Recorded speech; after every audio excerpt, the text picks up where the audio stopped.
വളരെ പ്രധാനപ്പെട്ട കാര്യമാണ്. കേരളത്തിലെ ആംബുലൻസുകൾ, അനധികൃതമായി ഓടുന്ന ആംബുലൻസുകൾ തടയും. ആംബുലൻസ് ലൈസൻസ് വേണം. ഓട്ടോറിക്ഷയ്ക്ക് താരിഫുണ്ട്, ടാക്സിക്ക് താരിഫുണ്ട്, ബസ്സിന് താരിഫുണ്ട്. ആംബുലൻസിന് താരിഫില്ല.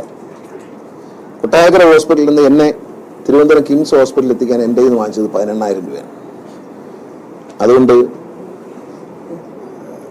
അഡീഷണൽ ട്രാൻസ്പോർട്ട് കമ്മീഷണർ അധ്യക്ഷനായി ഒരു 5-അംഗ സമിതി രൂപീകരിക്കുകയാണ്. ആംബുലൻസുകൾക്ക് താരിഫ് ഏർപ്പെടുത്തും.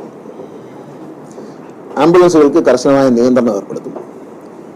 മൃതദേഹം കൊണ്ടുപോകുമ്പോൾ അലാറം അടിച്ചു പോകാൻ പാടില്ല.